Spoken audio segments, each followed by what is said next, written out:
Hello दोस्तों, कैसे हो आप लोग। Welcome back to the channel आओ बहन बातें करें। एपिसोड 196 के जवाब आज देने के लिए बैठी हूँ और बहुत ज़्यादा गैप हो गया। रीजंस आपको पता है, ब्लॉगिंग चैनल पे बताए थे। तो आज देर ना करते हुए फटाफट से एपिसोड स्टार्ट करते हैं। आओ बहन बातें करें।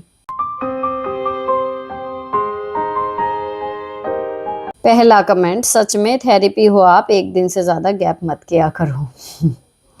Thank you for your beautiful comment.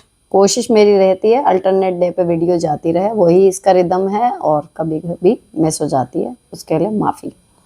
Next, hello ma'am, मेरी शादी को 4 साल हो गए हैं। बेटा 3 साल का है, बेटी 1 साल की है। बीकॉम, बीएड और एमएड किया है। शादी से पहले जॉब भी की, 5 ईयर टीचिंग एक्सपीरियंस है।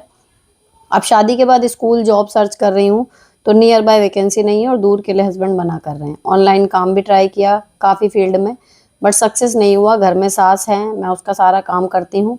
उनके पास बच्चे छोड़कर जाऊँ तो मेरे आते ही मुझे ताने मारती हैं। मैं फाइनेंशियली इंडिपेंडेंट होना चाहती हूँ, खुद के और अपने बच्चों के लिए।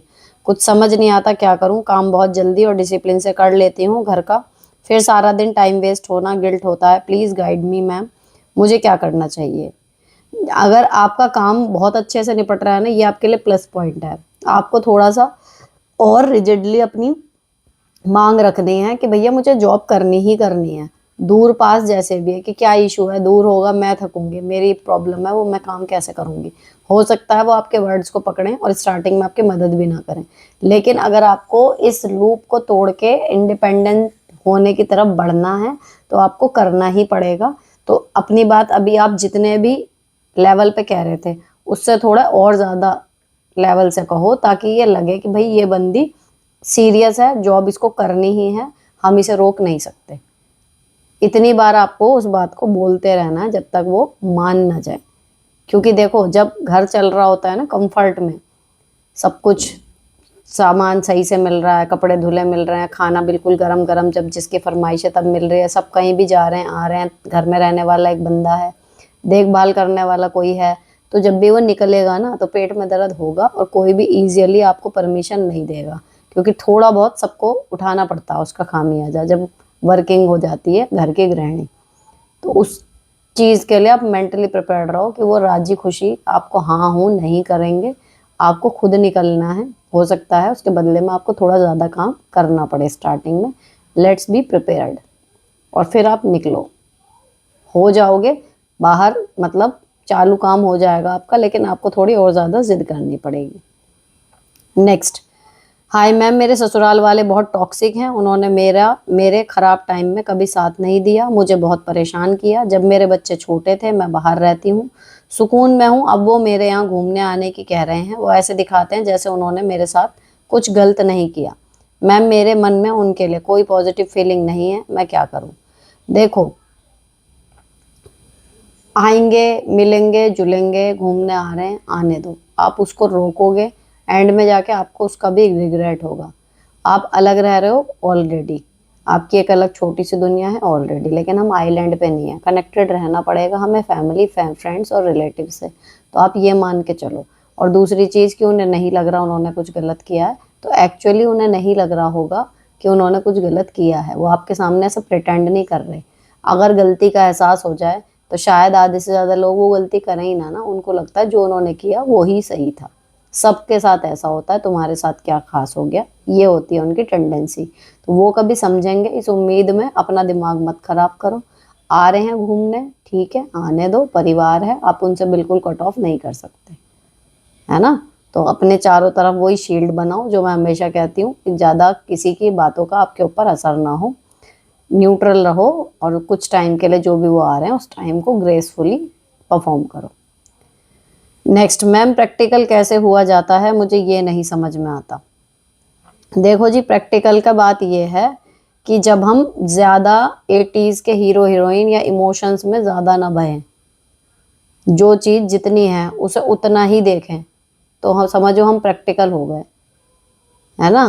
तो यही है, बस इतना सही सार है कि जो चीज़ जितनी है उसे उतना ही देखो, उसे फालतू में अपने दिमाग में भावनाओं में बह के बढ़ा चढ़ा के मत देखो। तो मीन्स आप प्रैक्टिकल हो गए। Thank you so much the, and आप सदा सुखी और सुहागिन रहें। धन्यवाद जी दी। लेकिन मेरे मामा जी और मासी जी लोग बोलते हैं कि बच्चे के बिना नहीं आना, जब भी आना बच्चे को लेकर आना। और एक मामी की लड़की है, वो भी सेम बात बोलती है, और भी बोलती है कि तुम्हें बच्चे की वजह से ही रखे हैं तुम्हारे हस्बैंड, अगर तुम अकेली आओगी तो क्या पता तुम्हें वापस नहीं बुलाएं। Please reply the, thank in advance for final suggestion. देखो, ये आपको एक अंदाजा होगा कि क्या आपके पति ऐसा कर सकते हैं। और जो रिलेटिव सलाह दे रहे हैं ना, वो सिर्फ इस वजह से दे रहे होते हैं, लड़की के जिधर भी साइड के होते हैं, कि भाई हमारे यहाँ काम में आने के चक्कर में लड़की के घर में लड़ाई हो गई तो हम उसके सारी जिंदगी तो करेंगे नहीं। अंदर खाने उन्हें भी पता है सारी जिंदगी इसको बितानी ससुराल में ही है, तो वहां ये बिगाड़ के ना आए हमारे यहाँ। तो वो सेफ खेल रहे होते हैं। ठीक है, अब उन्होंने ये चीज अपने मुंह से कह दी ना, तो अब आपके पास नहीं जाने का एक स्ट्रॉन्ग रीजन है। अब आप फालतू की लकड़ी मत लो कि जी मेरे साथ चलो या मैं अकेली जाऊंगी, उन्हें कैसा लगेगा, इन्हें कैसा लगेगा। उन्होंने अपनी तरफ से अपना पॉइंट आपके मामा मौसी ने क्लियर कर दिया कि वो आपको कॉम्पैक्ट में चाहते हैं, अकेले वो आपको चाह ही नहीं रहे। तो आपका भी वो है, एक बार उनसे बोला अगर आपके हस्बैंड चाहते हैं ठीक, नहीं जाते हैं तो फिर आप भी नहीं जा रहे हो। ये प्रेशर अपने दिमाग से आपके हट गया कि मैं नहीं गई, हमारे यहाँ से कोई नहीं गया तो मामा मौसी क्या कहेंगे। कोई कहे बाद में तो सीधे कि भैया आपको चाहिए था कि मैं इनके साथ आऊँ, ये आए नहीं, बात खत्म। ना पति की जिम्मेदारी अपने सिर पर फालतू की लो, ना मौसी मामा की जिम्मेदारी अपने सिर पर फालतू की लो। सब अपने अपने स्तर पे शाणपत्ती दिखा रहे हैं, कहना चाहिए। तो आप भी बीच में से हट जाओ कि भाई सुलट लो आपस में। जब उनकी सेटिंग बैठेगी दामाद को बुलाने की, जाएगा दामाद, तब आप उनके साथ चली जाना, अदरवाइज आप भी नहीं जा रही हो, फिर बात खत्म। नेक्स्ट, मेरा भाई भाभी की शादी 4 साल पहले हुआ था, एक भी बेबी नहीं हो रहा है, रोज लड़ाई होती है और मारपीट भी करते हैं। दोनों एक दूसरे पर हाथ उठाते हैं पूरे परिवार के सामने। भाभी घर काम भी सुना कर दे करती है, तोड़े बहुत। मेरा भी भाई ड्रिंक करता है, छोटा भाई खुद का खाना बनाता है, पापा जॉब नहीं करते, भाई ने भी कमाना बंद कर दिया है, बस मम्मी ही जॉब करती हैं, वो भी 15,000 रुपये, 12 घंटे के। वो बीमार भी रहती हैं, रात 8 बजे के बाद खाना बनाती हैं जॉब से आने के बाद। अब मेरी शादी हो गई है, मेरी शादी में कुछ भी गोल्ड और अच्छा सामान, मतलब अच्छी साड़ी भी नहीं दी, तो मुझे ससुराल वाले थोड़ा बहुत सुनाते हैं, बट कोई नहीं, टाइम के साथ सही हो जाएगा। मुझे अपनी मम्मी के लिए बुरा लगता है, पापा भी बुरे हैं, भाई और भाभी ने तो घर में कलेश कर रखा है, एक दूसरे के साथ रहना है। और नहीं भी, काश मेरी शादी ना हुई होती तो मैं माँ को खुश रखती और छोटी बहन की शादी के लिए पैसे कलेक्ट कर लेती। आप मुझे बताओ, मैं ससुराल में रहकर कैसे मम्मी का ख्याल रखूं। कल माँ बहुत रो रही थी, छोटे ने बताया, बिना खाना खाए सो गई। देखो, जिस घर में वो रह रही है ना, नौकरी वो कर रही हैं, पैसे वो कमा रही हैं, आके खाना भी बना रही हैं, तो आपकी मम्मी ने ये जिंदगी खुद चुनी है, पूरा परिवार उन पर डिपेंड है, तो वो क्यों दब रही हैं, क्यों दुख झेलने के लिए वो मजबूर हैं।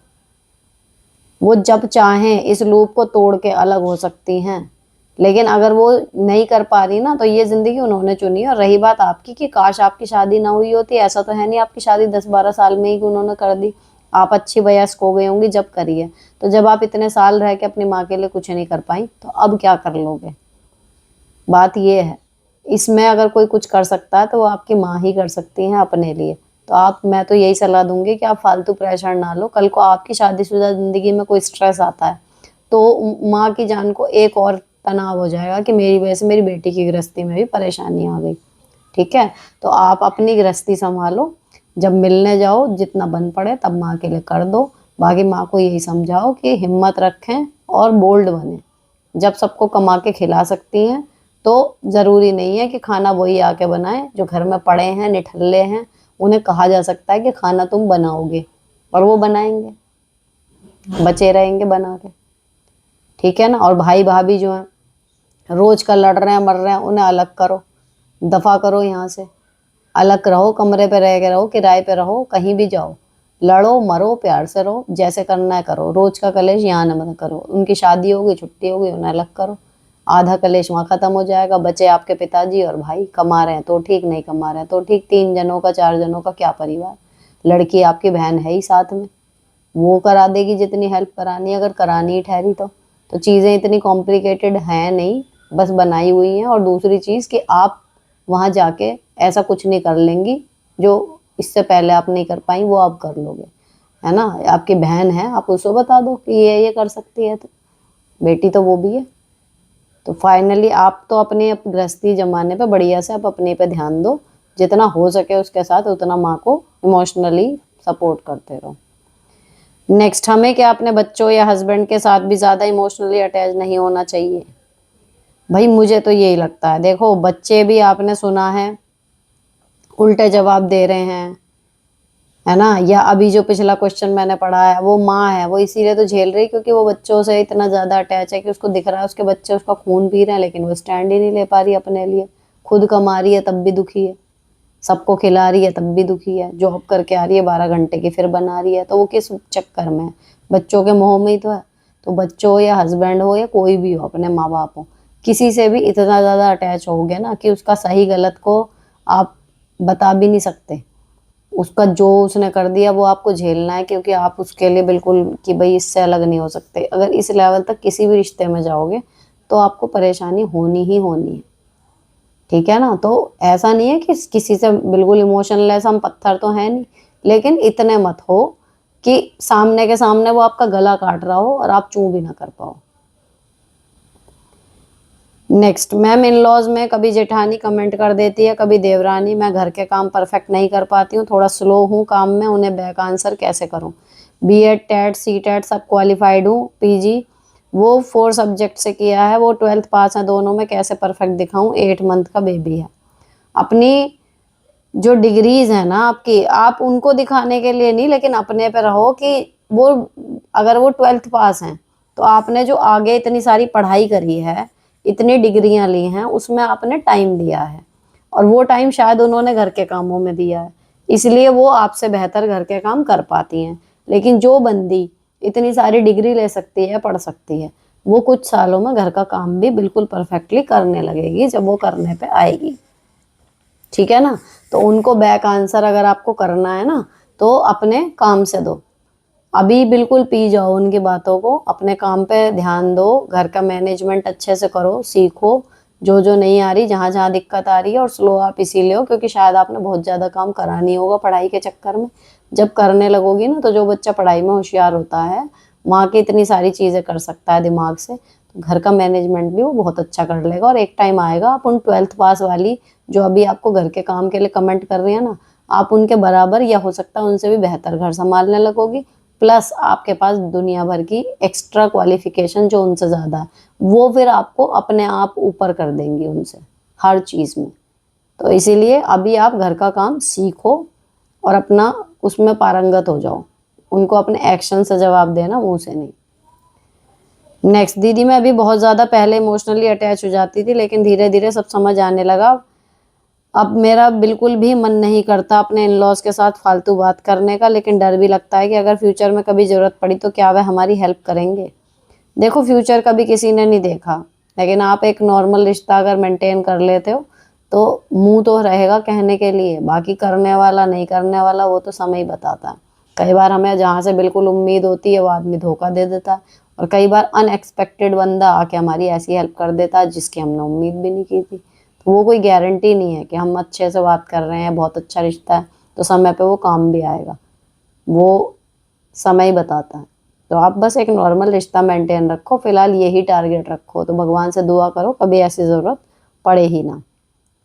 नेक्स्ट, मेरा काम सारा 2 बजे तक निपट जाता है, मैं एक हाउसवाइफ हूँ और करने को कुछ भी नहीं है, बाहर जाने की परमिशन नहीं है, 2 से रात के 9 तक फ़ोन ही देखती हूँ, मैं क्या करूँ? Fed up with this life.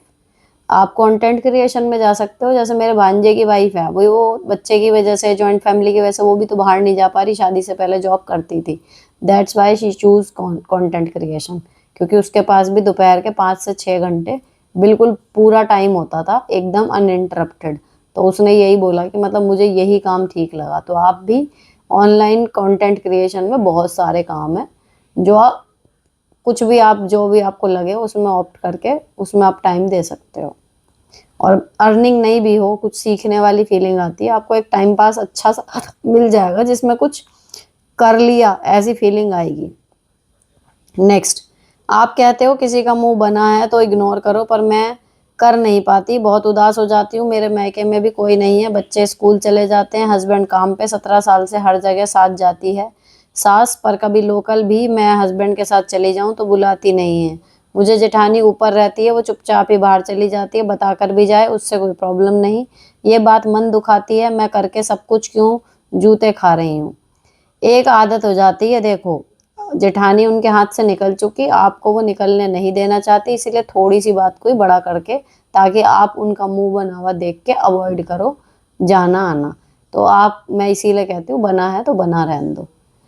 आप कहीं भी कुछ भी करोगी, मेरठ में, मतलब मेरठ में अपनी सिटी के हिसाब से ले रही हूँ, लेकिन आप कह रहे हो लोकल में भी, तो उनका मुंह ना बने इस चक्कर में आप कब तक नहीं जाओगी, है ना। और जाने पे क्या ही हो रहा है कि मुंह बना रही हैं तो बना लो।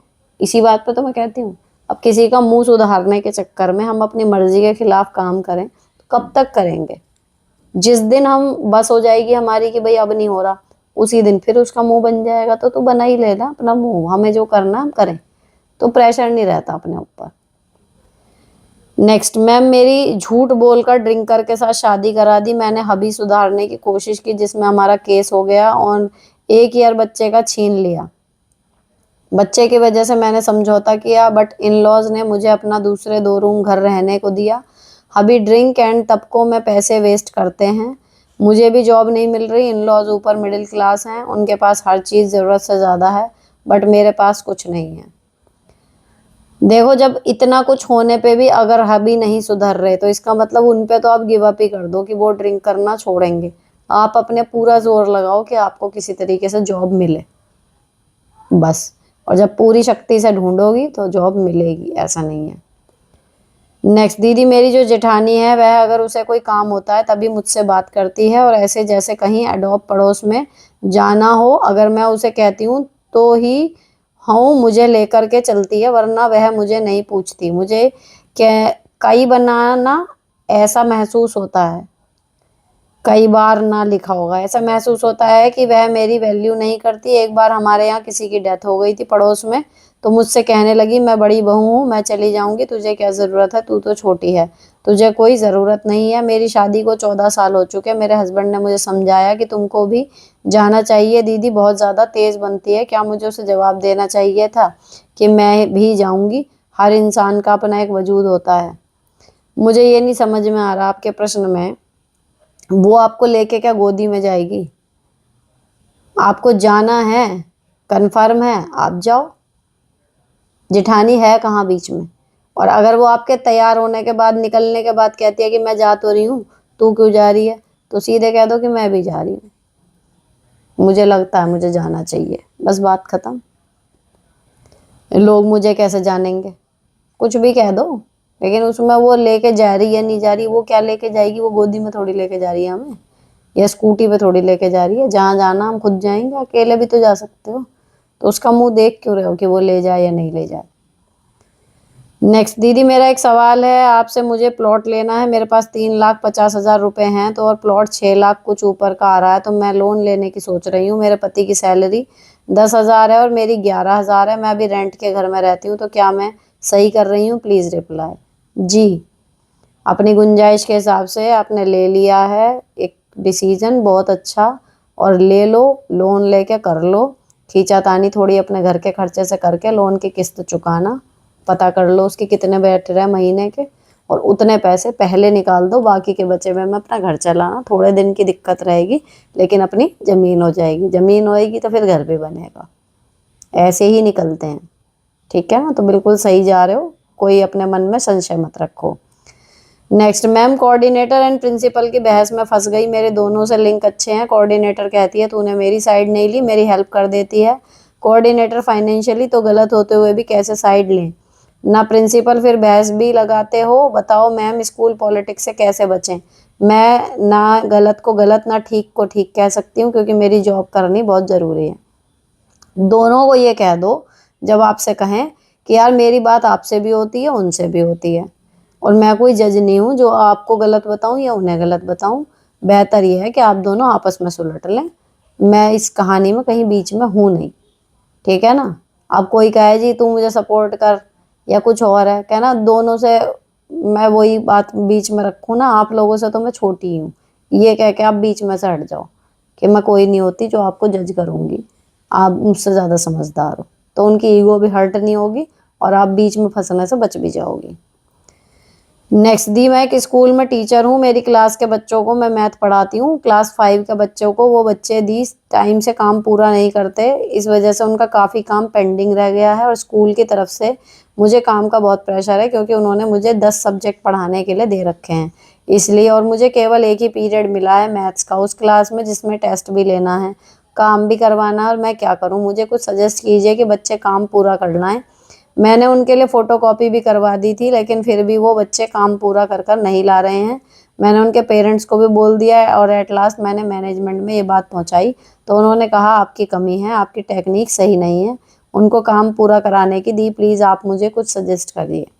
देखो, अगर सब कुछ कर चुकी हो ना, और काम पूरा में ये होता है कि वो क्वेश्चन हल नहीं कर पा रहे और आपके पास एक टारगेट है कि आपको काम पूरा कराना ही है, तो फिर आप ये है कि उनको क्लास में सॉल्व करवाना शुरू कर दो इफ़ पॉसिबल। मुझे डिटेल में नहीं पता है एक्चुअली सिचुएशन क्या है, लेकिन अगर मैं मान के चलूँ कि मुझे ये कोर्स कंप्लीट करवाना है और मेरे लाख कोशिशों के बाद भी बच्चे घर से करके ला नहीं रहे, तो फिर मैं क्या करूँगी, मैं उनको क्लास वर्क में ही कराना शुरू कर दूँगी।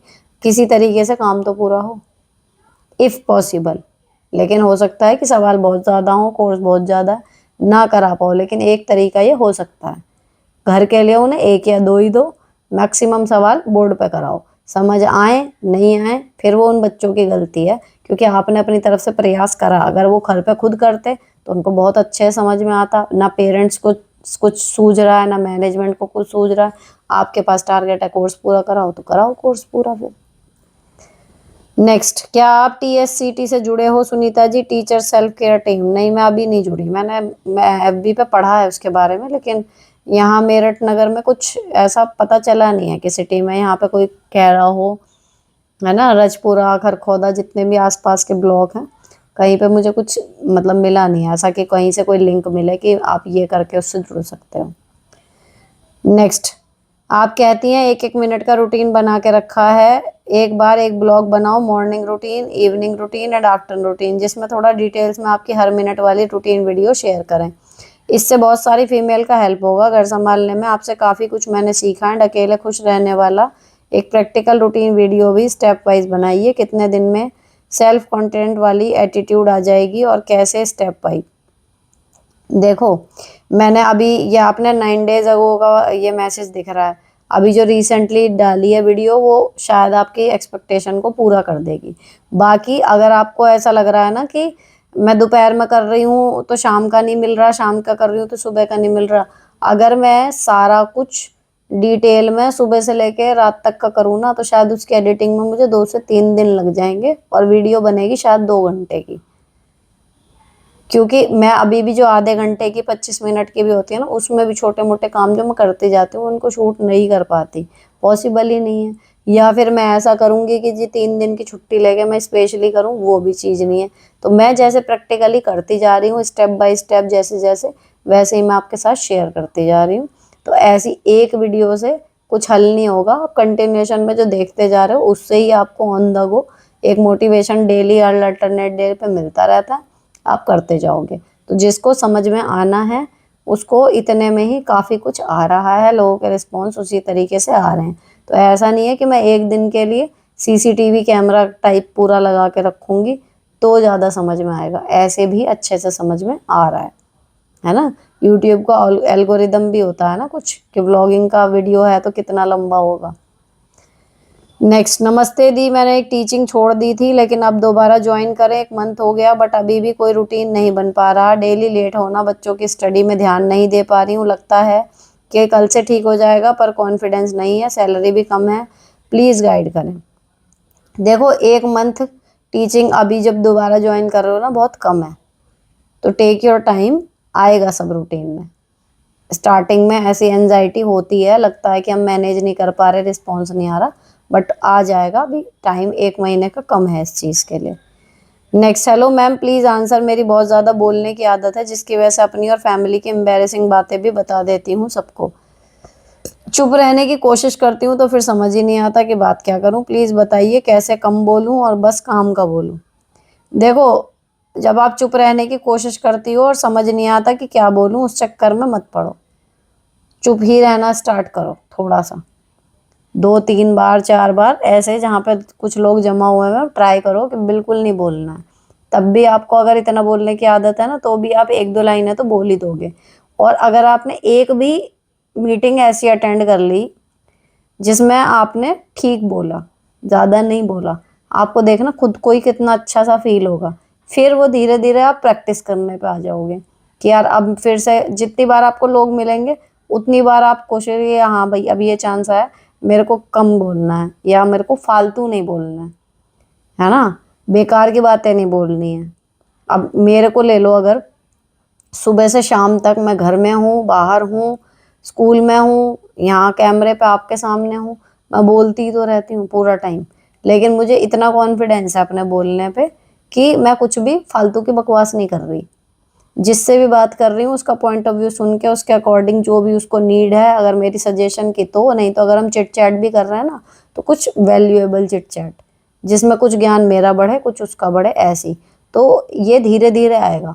फालतू बोलने से न, मतलब एक काम की बोलना, कम बोलना या ज़्यादा बोलना ये कोई वो नहीं होता है ना। ज़्यादा भी बोल के आप अच्छा बोल सकते हो।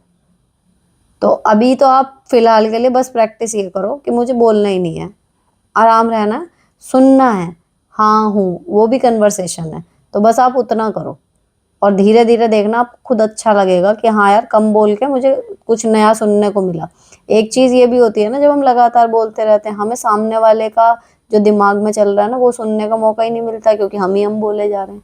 तो यहाँ तो कैमरा है इसीलिए मैं बोल रही हूँ लगातार, लेकिन जब भी मैं किसी और से बात करती हूँ तो मैं पूरा प्रॉपर टाइम देती हूँ उसको बोलने का और उसको बड़े ध्यान से सुनती हूँ कि वो क्या कह रहा है।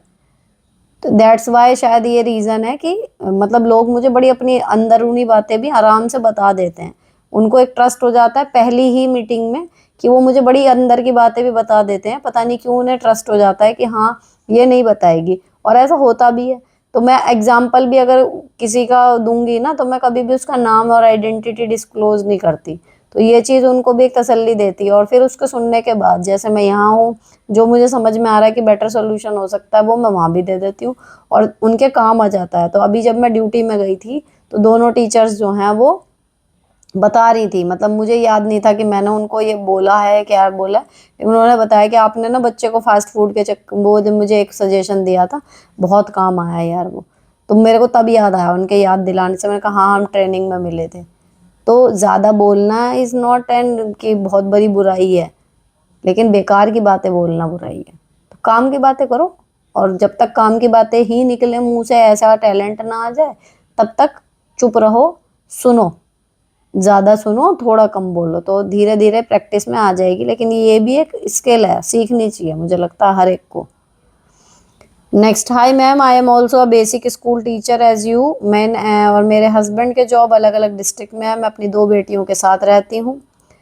हम लोगों में फैमिली से रिलेटेड इशू रहते हैं। उनको अपने घर वालों की गलती नज़र नहीं आती कभी भी, हमेशा घुमा फिरा के उल्टा मुझी को गलत साबित कर देते हैं जब कोई बात हो तो, जबकि सरासर उन लोगों की गलती होती है। उन लोगों की तरफ से हमेशा सफाई देते हैं, जिसकी वजह से मैं मेंटली डिप्रेस रहती हूँ और कभी कभी उनसे बात करने का भी मन नहीं करता, ये सोच के कि जो पर्सन मेरी प्रॉब्लम को ही नहीं समझ पा रहा वो क्या मेरा है। काफ़ी दिनों से बातचीत बंद है, क्या करूँ, प्लीज़ रिप्लाई। देखो, इसको ना आप इतना खींचो बात को, अपने इन लॉज वाली को, जहाँ तक वो अटैकिंग मोड में या गुस्से वाले मोड में नहीं जाते आपके हस्बैंड, उस पॉइंट तक बात करो एंड देन लीव। आप देखोगे कि धीरे धीरे वो स्पैन बढ़ता जा रहा है। अगर अभी एक बात पे ही वो काटने को आते हैं ना, तो धीरे धीरे वो 1.5 बात सुनेंगे, फिर वो 2 बात सुनेंगे, फिर वो 5 बात भी सुनेंगे, अगर आपकी बात सही है तो, है ना। अगर आपको पता है कि हाँ जी वो उसको लेके सेंसिटिव है, अब आपको ये मुद्दा आ गया कि भाई मेरी गलती नहीं थी उनकी थी, अगला मान नहीं रहा, आप देख रहे हो कि भाई इसको उनको ही डिफेंड करना है चाहे कैसे ही करे, तो आप सडन उनमें ये चेंज नहीं ला सकते कि नहीं मेरी पत्नी ठीक है जी, मेरी माँ गलत है या मेरा भाई गलत है। आपने समझ लिया कि उनका बॉन्ड वहाँ बहुत स्ट्रांग है, सही गलत वो उन्हें ही सही बताएंगे। अब आपको यही करना है कि धीरे धीरे अपना मेंटेन रखो, बातें करनी है ना, खुद डील करो जितना हो सके, और उनसे उतनी बात करो जितने में वो भड़के ना, और जैसे ही लगे कि भड़कने लगे वहाँ बात ड्रॉप कर दो, आगे मत बढ़ो, सही गलत के चक्कर में पड़ो ही मत कि मैं सही या वो सही। आपको पता है आप सही, बस कहें माफ़ी मांगो, उसको आप मना कर सकते हो कि यार मेरे को नहीं लग रहा कि मेरी कोई गलती है, तो माफ़ी तो मैं नहीं मांगूंगी बस। ठीक है, तो धीरे धीरे खींचो उस चीज़ को, आएगा वो दिन भी जब उन्हें दिखाई देगी कि गलती वहाँ है। नेक्स्ट, हेलो दी, मैं अभी अभी आपके एपिसोड देखने लगी हूँ, बहुत हेल्प मिल रही है ज़िंदगी जीने में। मेरी शादी को 4 साल बाद ही हस्बैंड की डेथ हो गई थी। 2 बच्चे, फर्स्ट 3rd ईयर का और सेकंड सम डेज का था। उस टाइम मुझे किसी ने वो सपोर्ट नहीं किया जो उनको करना चाहिए था। मैं थोड़े टाइम बाद से ही रेंट के घर पर रहने लग गई थी। अभी 12 साल हो गए, बच्चे बड़े हो गए। मुझे उस टाइम जो सपोर्ट करना चाहिए था वो किसी ने नहीं किया। मैंने मेरा गोल्ड बेचकर सिलाई करके टाइम निकाला और अपनी पढ़ाई को कंटिन्यू किया। अब मेरे पीहर और ससुराल वाले घर आने की कोशिश करते हैं। मेरा मन बिल्कुल नहीं करता, मैं क्या करूं? मैं मेंटली और फिजिकली वीक हो चुकी हूँ। देखो, इसमें ना इतना रिजिड मत हो। आपका जो मुश्किल टाइम था, भगवान की कृपा से आपने कैसे भी निकाला, वो आपने निकाल लिया। ठीक है, अब जो आपके रिश्ते आपके लाइफ में वापस आना चाहते हैं, मेरी सलाह ये है कि आप उनको वापस ले लो। वो बात नहीं आएगी। अगर वो उस टाइम पे आपके खड़े होते तो एक और अपनापन होता, कुछ होता। लेकिन मैं आपको यही सलाह दूंगी कि इस चीज़ से ऊपर उठ जाओ। मुद्दा क्या होता है, देखो मेरे साथ अगर कभी कोई मदद में मेरी मुझे ज़रूरत है और वो उस टाइम पे खड़ा नहीं होता है ना, तो मुझे गुस्सा उतना रहता है। अगर उसकी मदद करे बिना मेरा काम ही बिगड़ गया, उसकी एक गलती या उसके एक धोखे की वजह से कि मेरे को ज़रूरत थी वो खड़ा नहीं हुआ, मेरा बनता बनाता काम बिगड़ गया या मुझे नुकसान हो गया, तो मेरा गुस्सा रहेगा दिमाग में उस आदमी से काफ़ी टाइम तक। मैं उसको बोलूँगी भी, सुनाऊँगी भी, सब करूँगी। लेकिन अगर मान लो मेरा कुछ टाइम पड़ा है ऐसा, सामने वाले ने मेरी मदद नहीं की जहाँ से उसे करनी चाहिए थी या जहाँ से मुझे उम्मीद थी, उसने मदद नहीं की। ठीक है, गुस्सा आया, लेकिन एक तरफ देख रही हूँ कि मेरा काम हो गया, तो फिर मुझे गुस्सा नहीं आएगा। ना मैं उस आदमी से इतनी सी भी गुस्सा होंगी, ना मैं उसे परेशान कुछ, मतलब मैं उसकी तरफ से बिल्कुल माइंड वो रहेगा मेरा। हो सकता है मैं उसे उल्हाने दे दूँ, उसको ये जताने के लिए कि हाँ भाई तुम्हें ज़रूरत थी, जब तुमने हमारी मतलब मदद नहीं करी जब मुझे तुम्हारी ज़रूरत थी, लेकिन मेरा काम हो गया, तो फिर मैं गुस्सा नहीं करूँगी। अब आपके साथ भी सेम है। आपका जो मुश्किल टाइम था, चाहे वो कैसे निकला, लेकिन आपने मुश्किलों से लड़ के अपना वो समय निकाल लिया। ठीक है, अब अगर आपकी फैमिली आपके साथ जुड़ना चाह रही है, तो देखो जैसे आप फिजिकली और बता रहे हो मेंटली आप थक चुके, वीक हो चुके, आपको और ज़रूरत पड़ेगी परिवार की। Let them in. अगर वो जुड़ने के बाद फिर से परेशान करते हैं, लगा आपको कि हमारी परेशानी और बढ़ गई है, मेरी ज़िंदगी जो जैसी चल रही थी उससे और मुश्किल हो गई, तो आपके पास ऑप्शन है ये कह के उन्हें अपनी लाइफ से बाहर निकालने का कि यार मेरे को जब ज़रूरत थी तब तुम लोग नहीं थे, लेकिन अब केवल मैं उस टाइम पे ये लोग नहीं थे इसलिए मैं अभी ना वापस नहीं लूँगी। वो चीज़ छोड़ दो तो आप फ्री रहोगे, और अब फैमिली साथ हो जाएगी तो भी एक अच्छा सा मतलब माहौल क्रिएट हो जाएगा, क्योंकि अकेले मतलब नहीं सही लगता। बाद में आपको कितना भी लगेगा, लेकिन अगर सब हैं साथ में तो ज़्यादा अच्छा लगता है। नेक्स्ट, हाय दी, मैं आपके सब एपिसोड सुनती हूँ, मुझे बहुत अच्छा लगता है। मुझे आपसे पूछना है कि क्या हाउसवाइफ को कुछ भी काम नहीं होता क्या? सब ससुराल वाले उसे ऐसे क्यों समझते हैं? मेरी नंद की बेटी छुट्टियों में घर आ रही है रहने को। वो 16 साल की है और मुझे सिखा रही है कि मामी तुम हमेशा यही बोलती रहती हो कि घर में बहुत काम होता है, ये करो वो करो, ऐसा क्यों? जबकि मेरी माँ ने ऐसा कभी नहीं कहा कि मुझे बहुत काम होता है, तुमसे तो 3 जनों का काम ही नहीं निपटता। उसने मुझे ऐसा बोला तो मुझे अच्छा नहीं लगा, क्योंकि मेरी ननद बच्चे जॉब करती है, लेकिन ना उसने कभी सास ससुर का किया, ना वो ससुराल ज़्यादा दिन रही, उसने कभी अपने पति का कुछ किया ना बच्चों का। उसकी बेटियां बचपन से मेरे ससुराल में रहती हैं। मतलब जो लोग दूसरों की जान पर जीते हैं, जिन्होंने ससुराल में ज़्यादा समय नहीं बिताया, उसकी बेटी मुझे ऐसा बोलती है। वैसे मैं आपको बता दूं कि मैं ननंद के घर और मायके उसके बगल में है, तो उन माँ बेटियों को मेरी तकलीफ़ का आइडिया नहीं होता। माँ के घर आती हैं, मैं फ्री का टिफ़िन लेके जॉब जाती है। मुझे मेरी भांजी को क्या कहना चाहिए इस बात पर, क्योंकि ये बात उसकी माँ बोलती है मेरे बारे में। वही सुनकर वो मेरे घर पुनः आकर वो मुझे सुना रही है। प्लीज़ रिप्लाई ज़रूर कीजिए। देखो, आपको ऐसा लग रहा है कि आप बहुत काम कर रहे हो और उसके बाद भी सामने वाले ने ऐसा कह दिया, जबकि आपके अकॉर्डिंग सामने वाला उतना काम नहीं कर रहा। अब सेम चीज़ वो लोग सोच रहे हैं जो बोल रहे कि हम जॉब भी कर रहे हैं, अब भले वो अपने सास ससुर के साथ नहीं रही, अब सपोज करो मैं यहाँ हूँ, सास ससुर नहीं है, लेकिन क्या मेरे घर में काम नहीं है? खाना तो फिर भी 3 ही टाइम बन रहा है ना? बस ये है कि सास ससुर को जी इस टाइम यही चाहिए, उस टाइम वही चाहिए, वो लकड़ी खत्म हो गई है। लेकिन अगर कोई अलग फैमिली में भी रह रहा है तो काम तो 7-8 जो गृहस्थी के रहते हैं वो उनके भी रहते हैं, तो वो उन कामों को करके जॉब के भी काम कर रही है। तो इसलिए उन्हें लग रहा है कि भैया इससे घर कहीं नहीं संभल रहा। आप मान लो उनसे ज्यादा काम है, लेकिन आपके पास टाइम भी तो उनसे ज्यादा है ना। तो इसलिए उनका पॉइंट ऑफ व्यू भी गलत नहीं है, आपका पॉइंट ऑफ व्यू भी गलत नहीं है कि भैया तेरे बच्चे तो मैं पाल रही हूँ और मेरे कोई कह रहे हैं कि काम नहीं निपटता। दूसरी एक गंदी बात यह है कि ननंद भाभी में जो भी हो रहा है, चलो वो एक स्तर की तो है, भांजी का कोई मतलब नहीं बनता मामी से ऐसा कहने का। तो अगर मेरे से ये चीज होती तो मैं तो मामी को, मामी होने के नाते मैं तो शायद तुरंत वहीं लताड़ देती कि जी तुमसे तो काम नहीं होता। मेरी माँ तो ऐसा कभी नहीं कहती, तो मैं तो सीधे कह देती तो भाई तू माँ के पास ही जाके रह ना, वहाँ पे सीख साख, नहीं तो तू करके दिखा मेरे को इतना काम।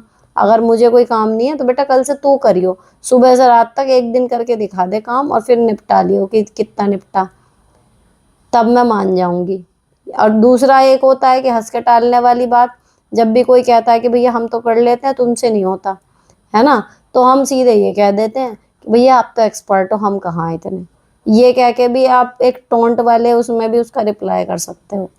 ठीक है, तो बात तो यहाँ पर नंद भाभी की जो होती सो होती, लेकिन भांजी का बोलना बिल्कुल गलत है। तो आप ये इन दोनों में से कोई भी बात उसको बोल सकते हो कि या तो तू कर ले, या फिर हाँ भैया तेरी माँ तो ज्यादा सुघड़ है, हम तो इतने हैं नहीं, बस बात खत्म।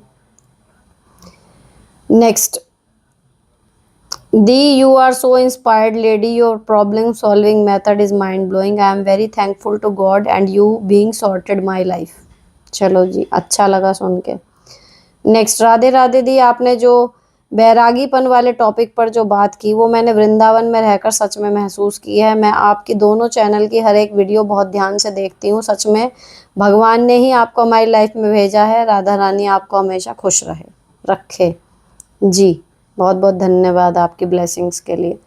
नेक्स्ट, मैम प्लीज़ हेल्प मी, मेरा एक ही बेटा है और हम उसे अपने पास रख कर भी उसकी पढ़ाई अफोर्ड कर सकते हैं, बट लोग कह रहे हैं कि नवोदय में अच्छी पढ़ाई होती है, तो क्या मुझे उसे अपने से दूर नवोदय हॉस्टल में भेजना चाहिए? अभी वो आईसीएससी बोर्ड से पढ़ रहा है 4th क्लास में। देखो वहाँ पे जाके वो अपनी पर्सनैलिटी में ना अच्छा डेवलपमेंट ही लेके आएगा। मेरे भांजे भांजियाँ वहीं पर पड़े हुए हैं। तो और रही बात ये कि अपने साथ रखना दूर रहना, देखो इंटर के बाद अब तो ट्रेंड हो गया, बच्चे बाहर निकलते ही निकलते हैं। तो अगर नवोदय का ऑप्शन है तो भेज दो, ज़्यादा दिल पे बोझ मत रखो। नेक्स्ट, क्या मुझे उस देवरानी का जापा करना चाहिए जो ना तो मेरा जापा या बीमारी में कुछ की हो और मेरे बच्चे का टिफिन एक दिन के लिए कोई और लेकर गया था, बेटे को समझकर नहीं धोई कि मैं क्यों करूं उसके बच्चे का, जब से आई है बीमार ही रहती है तो सास मुझसे करवाती है काम। मैं बोली कि टिफिन नहीं धुली जलन में मेरे बेटे का और मैं हमेशा करती हूँ, तो बोली कि ना करो मैं नहीं बुलाती। अब एक देवरानी का डिलीवरी 37 दिन पहले हुआ था, उसका भी कर रही हूँ और वो चली गई मायके चक्कर के बहाने से, जबकि उन सबकी एक ही गुट है। अभी तो प्यार से बोलती है, जब काम निकल जाएगा तो असली रंग में आएगी। 4 मंथ प्रेग्नेंट है वो भी। मेरी डिलीवरी को बस छठी तक करती थी मेरी ननंद, फिर दादी सास बोलती थी अब करो, पर उसको 37 दिन हो गया नहीं बोली, 45 दिन के बाद अपने घर चली जाएगी। वैसे मुझे इसका करने में कोई दिक्कत नहीं है, पर बात तो याद आती है ना, किसी की वजह से मैं ना सही, मेरी वजह से कोई तो आराम कर ले। कौन से पैसे लग रहे हैं? और उस देवरानी को बोल रही है जब डिलीवरी का डेट 10 दिन बचेगा तब बुलाऊंगी। मुझे अपने घर जाना था छुट्टी में, जा भी नहीं पा रही हूँ क्योंकि जो गई है 5 महीने बाद आएगी और जो जाएगी वो भी 8 महीने के लिए, जब देवर आएगा तब आएगी। It's too long, please help me out and please step by step समझाओ। देखो आपका ना मतलब मिक्स्ड सा वो है, आप चाह रही हो करना कि चलो पैसे नहीं लग रहे, एक भलमन साथ वाला भी आपका पॉइंट है कि मेरी वजह से कोई आराम कर ले। ठीक है, अगर आप इजीली मेंटेन कर पा रही हो, मुद्दा सिर्फ इतना है कि आप वहां नहीं जा पा रहे, है ना, और आप ये समझ के कर रहे हो कि नेकी कर दरिया में डाल, इसका फल कहीं ना कहीं भगवान देंगे, तो मैं कहूँगी कि आप कर लो। अगर कर सकते हो तो कर लो। दूसरी चीज़, अगर आपको नहीं करना है, आपको परेशानी हो रही है, दिक्कत हो रही है इतना लंबा काम करने में और आप अपने मैके भी नहीं जाना जा पा रही हो, अगर आपके लिए वो ज़रूरी है, आप बेशक जा सकती हो, क्योंकि आपके ऊपर टेक्निकली कोई प्रेशर या कोई बाउंडेशन है नहीं कि आपको करना ही पड़ेगा, जिस पर हमें ये भी पता है कि करने के बाद बंदा पलटेगा ही पलटेगा। ठीक है, तो आप अपना मन टटोलो कि आपको एक्चुअली ये एक नेकी का मौका मिला है, ये सोचकर करनी है भलाई कि भगवान उसका फल देंगे, जब भी देंगे। यार किसी का कुछ कर दिया ठीक है, या फिर आपको ये लग रहा है कि बाद में ठगे जाने वाली फीलिंग आने ही वाली है, तो मैं अब क्यों अपना मैके जाना ड्रॉप करूं, तो आप बेशक वहाँ पे निकल सकते हो। दोनों ही कंडीशन में आपकी कोई गलती नहीं होगी। तो अब आप देखो कि आपको थोड़ी सी नेकी कमानी है, निस्वार्थ भाव से आप कर रहे हो, आपको पता है बाद में वो पलट के वो नहीं, या फिर आपको इस टाइम पे जो आपका मन कर रहा है कि मुझे जाना है अपने मैके या मुझे नहीं करना है जब मेरा नहीं किया, अगर आप उस तरीके से भी सोचते हो, बुरे आप तब भी नहीं हो। तो आप देख लो कि आपका मन क्या कह रहा है इसको करने के लिए। दोनों ही ऑप्शन मतलब सही है, गलत कुछ नहीं माना जाएगा इसमें। नेक्स्ट, शादी के बाद भी पहली पसंद को भूलना क्यों आसान नहीं होता, कितनी भी कोशिश कर लो मन वहाँ चला ही जाता है। भाई मुझे ऐसा नहीं लगता, और अगर हमारा मन हमारे कंट्रोल में नहीं है और हमें लग रहा है कि जी हम उसे कभी भूल नहीं पाएंगे, देखो जब भी कोई लव एंगल बनता है या कुछ होता है, हमें अच्छे से पता होता है कि कितना डीप कनेक्शन है। ठीक है, और उसको जब तक हम भूल ना जाएं प्रॉपर, हमें चाहिए कि हम शादी ना करें। कि हमें कोई हक नहीं बनता कि हम अपनी वजह से किसी दूसरे की ज़िंदगी ख़राब करें, ये चाहे लड़का हो या लड़की हो। अगर आपकी लाइफ में कोई है, अब वो अलग भी हो गए, आप उससे छूट भी गए, लेकिन जब तक आप पूरी तरीके से किसी दूसरे को अपनाने के लिए तैयार ना हो, आपको शादी के रिश्ते में नहीं घुसना चाहिए, नहीं तो बाद में प्रॉब्लम होगी ही होगी। तो मन बना लो। और दूसरी चीज़, जब कहीं पे ब्रेकअप होता है और अगर आपको बार बार फिर भी उसकी याद आ रही है ना, तो बजाय उस याद से पीछा छुड़ाने के लिए एक सिंपल सी ट्रिक है कि आप ना उसको अच्छे से बैठ के याद कर लो। फिर अब ये वियर्ड लगेगा, लेकिन आप अच्छे से उसको बैठ के याद करो, सारी चीज़ें जहाँ से उसकी याद आई थी वहीं से आगे की पिक्चर पूरी देखो। फिर एंड में आके वो क्लाइमैक्स आएगा जहाँ पे आप अलग हुए, किस रीज़न की वजह से आप अलग हुए। जब आपको वहाँ तक आ जाओगे ना, आपको तुरंत एक झटका लगेगा, क्योंकि अगर सब कुछ इतना ही परफेक्ट होता तो आप साथ होते, अलग नहीं होते। सीधी सी बात ये है ना। नेक्स्ट, मुझे ऐसा लगता है आपको सबसे पहले आंसर उसका देना चाहिए जो आप वीडियो में थंबनेल डालते हो। प्लीज़ नहीं, मैं थंबनेल बाद में बनाती हूँ, मैं सीधे पहले क्वेश्चन और कमेंट से पढ़ना शुरू कर देती हूँ, फिर उनमें से मुझे जो लगता है कि मैं मतलब ये वाला टॉपिक नया था या इंटरेस्टिंग है या फिर ज़्यादा लोगों के लिए काम करेगा, उसको मैं थंबनेल में डालती हूँ। तो मैं थंबनेल बाद में बनाती हूँ, पहले नहीं बनाती। मुझे नहीं पता कि कौन सा क्वेश्चन इसमें आने वाला है। नेक्स्ट, हाय दीदी, मेरे हस्बैंड लोग 3 भाई बहन हैं, 3 भाई हैं। सबसे बड़े वाले की शादी मेरी बड़ी बहन से हुई है। मेरी बहन मेरे लिए कभी अच्छा नहीं सोचती और मेरी देवरानी के साथ बनाकर रखती है। मेरी सास और मेरी बहन की भी नहीं बनती है। मैंने पहले मेरी बहन का बहुत साथ दिया है, लेकिन अब मैंने 15 साल से सबका व्यवहार देख लिया है, कोई भी साथ नहीं देता। अब मेरी बहन से मेरी बात नहीं होती। मेरे देवर की लव मैरिज हुई है, हमारे परिवार में सबको पता था, लेकिन मुझे और मेरे हस्बैंड को नहीं बताया। शादी के 3 साल बाद हमें ये बात पता चली। जब हमने उन सबसे बात की तो वो लोग नाटक करने लग गए और झूठ बोलने लग गए कि ऐसा कुछ नहीं है। बाद में मेरे देवर ने एक्सेप्ट किया कि हाँ लव मैरिज थी, लेकिन मेरी सास अभी भी झूठ बोल रही हैं। मेरी बहन ने भी हमें नहीं बताया, जबकि हमें शादी में बराबर का खर्चा किया था। मुझे ये बात बहुत चुभती है, मैं चाहकर भी ये बात नहीं बोल पा रही। क्या मुझे सबसे रिश्ता ख़त्म कर देना चाहिए? दी नहीं, बिल्कुल भी रिश्ता ख़त्म मत करो। थोड़ा सा भी जो वो ये आ रहा था ना बीइंग प्रैक्टिकल की, जो चीज़ जितनी है उतनी ही रहने दो।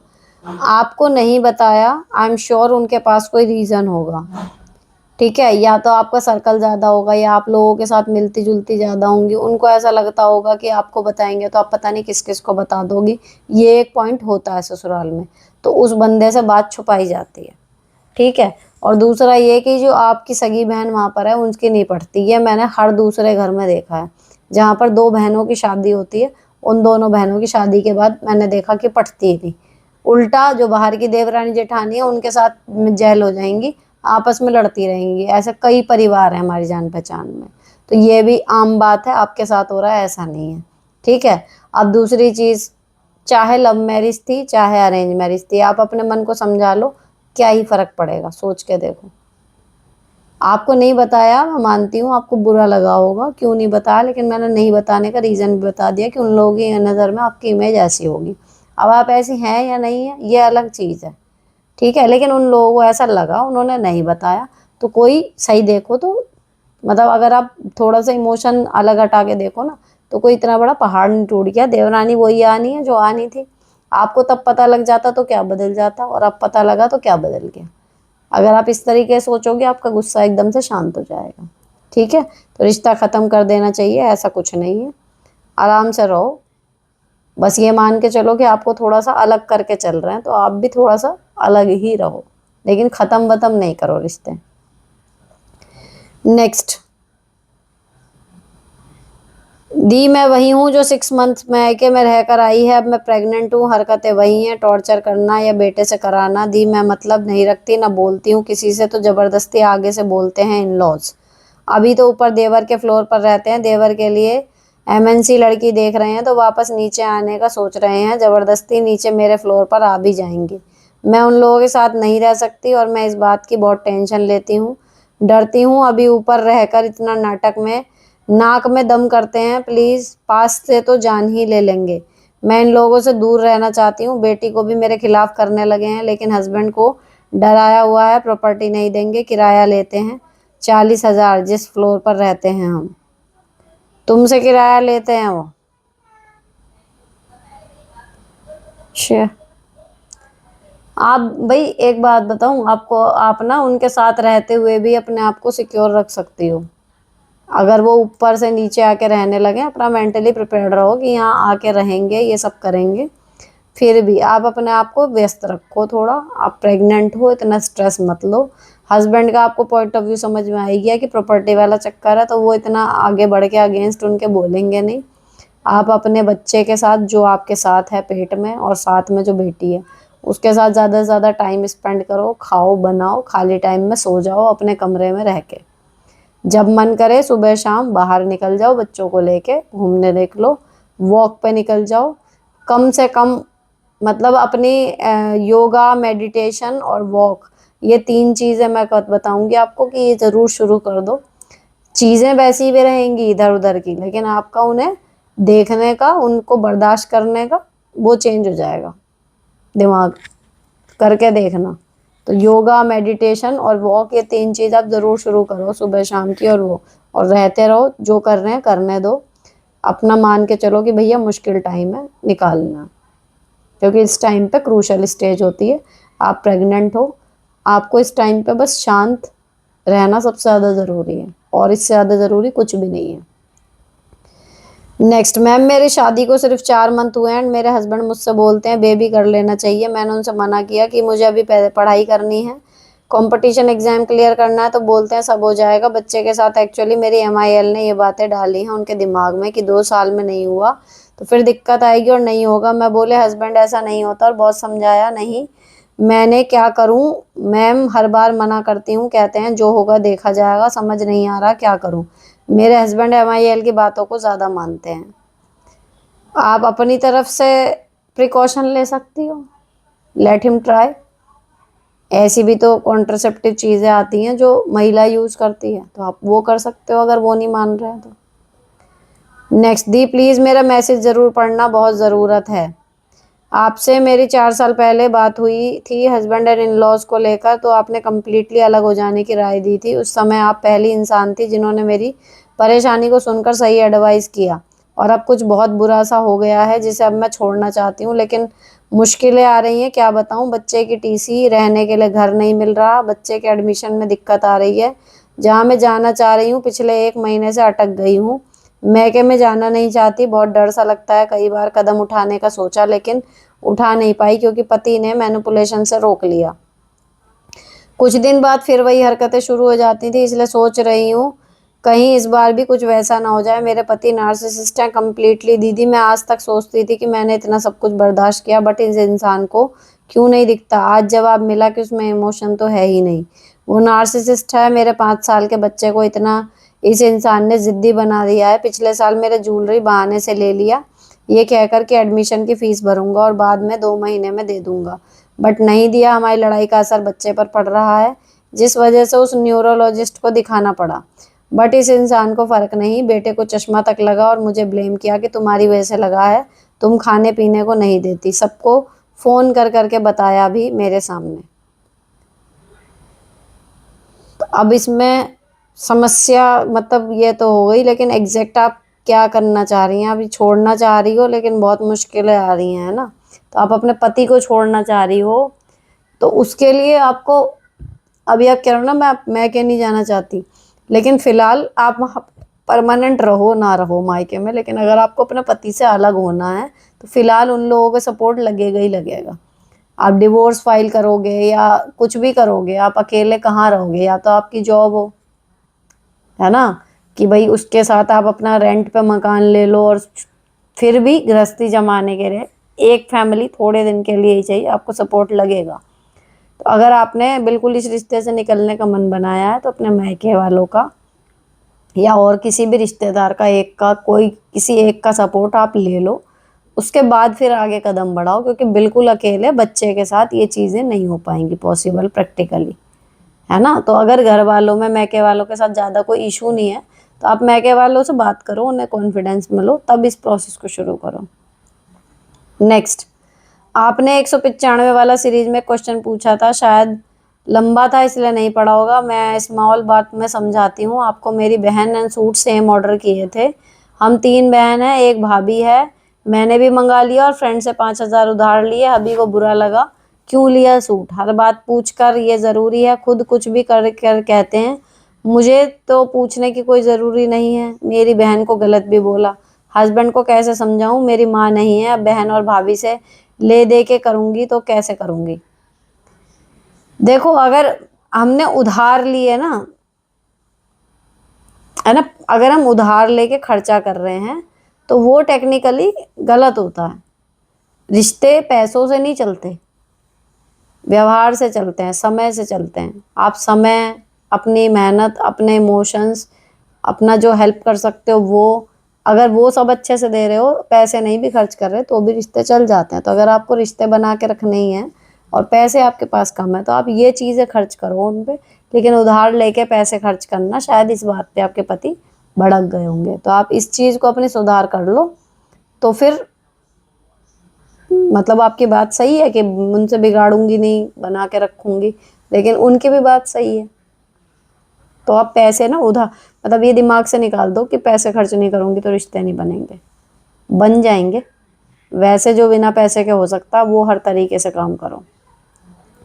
नेक्स्ट, हेलो मैम, एक बेसिक के टीचर को अपनी सैलरी में से कितना जीपीएफ कटवाना चाहिए? God bless you always with you lots of happiness and success in your life. Thank you आपको इतनी मेरे को दुआएं देने के लिए। और कितना जीपीएफ कटवाना चाहिए? उसमें बेसिक का 10% ऑटोमेटिक कटता है, जो पुरानी पेंशन वाले थे। नेक्स्ट दी, सॉरी पिछली वीडियो में भी किया था, फिर कर रही हूँ। सास से बहुत परेशान हूँ, बच्चों को कार्निवल दिखाने पति के साथ गई, सास के घुटने ठीक नहीं है, फिर भी पूछा, जाने को मना कर दिया। उनका जाना वैसे भी मुश्किल था, वैसे हर जगह लेके जाते हैं। मुंह बना लिया, पूरा दिन मुझे बुलाया नहीं, बहुत उदास हूँ, क्या करूँ?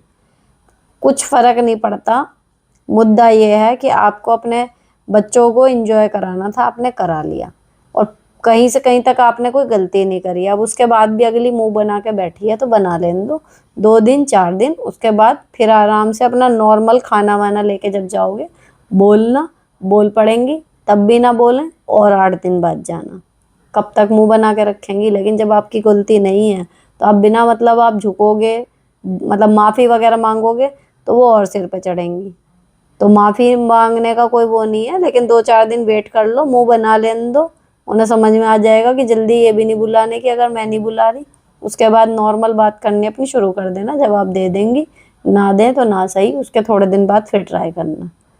तो इसको पार्ट मान लो कि हम जब भी जाएंगे ये मुंह बनाएंगी, बस।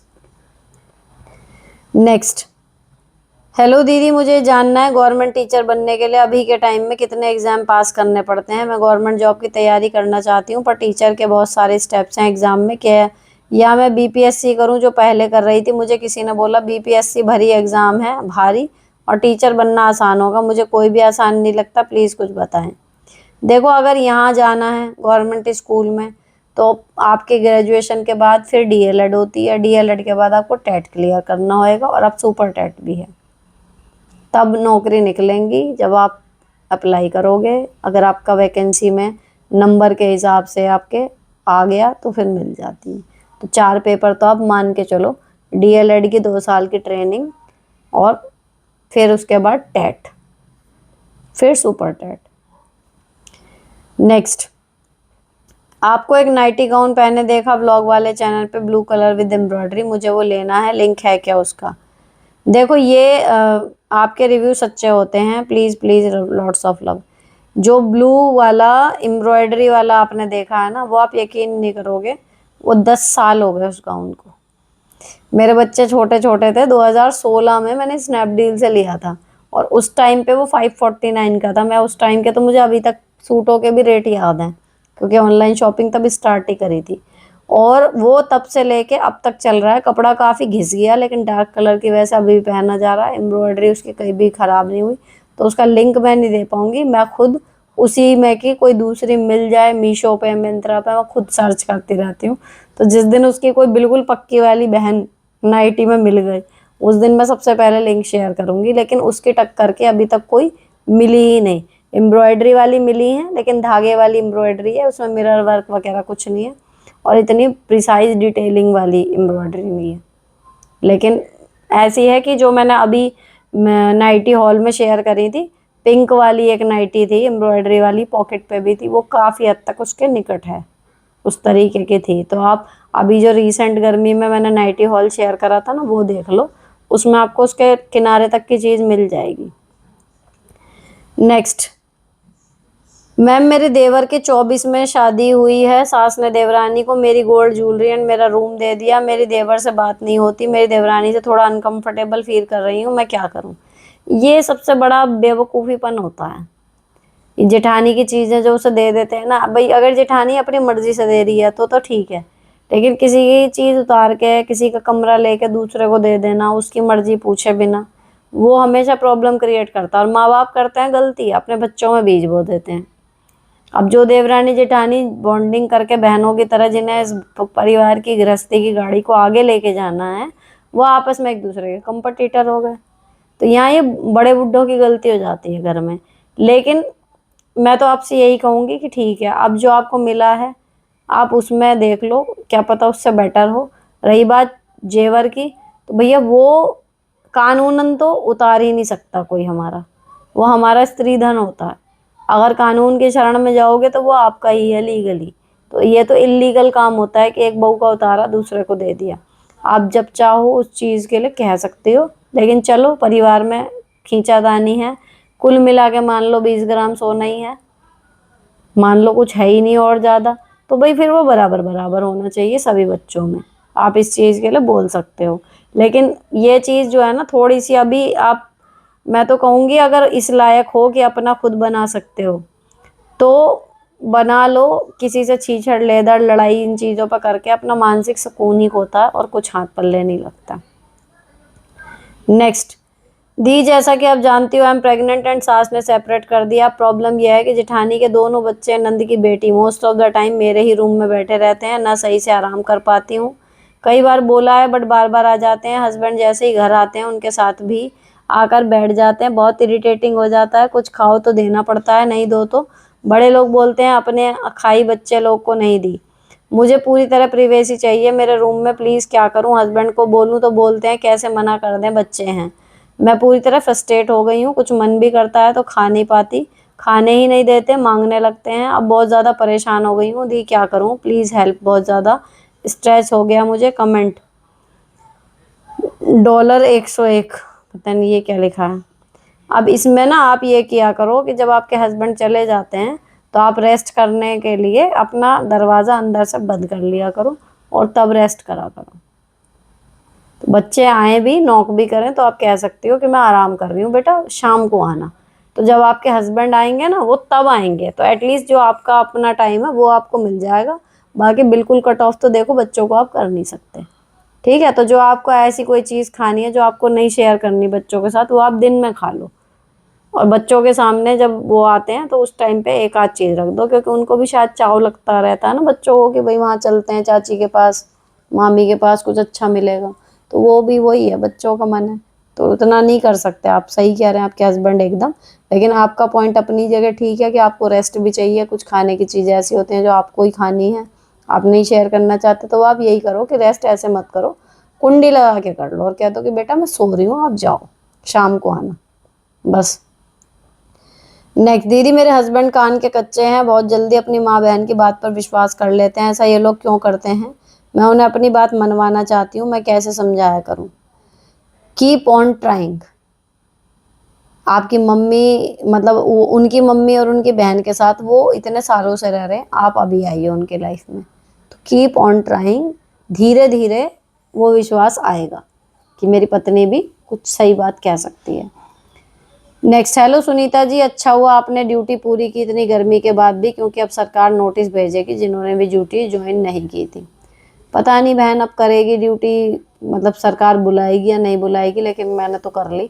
अब एपिसोड 196 के मैंने अपने तरफ से सारे सवालों के जवाब दिए हैं, एक भी नहीं छोड़ा है। आई होप आपको अच्छे लगे होंगे। अगर अच्छे लगे हैं तो चैनल को सब्सक्राइब कर देना। अपना कोई जो प्रश्न पूछना हो तो कमेंट कर देना। किसी और के मतलब के लगे तो उस तक शेयर ज़रूर कर देना, भलाई का काम है। मिलती हूँ आपसे नेक्स्ट एपिसोड में। Till then bye bye, stay beautiful and sorted always.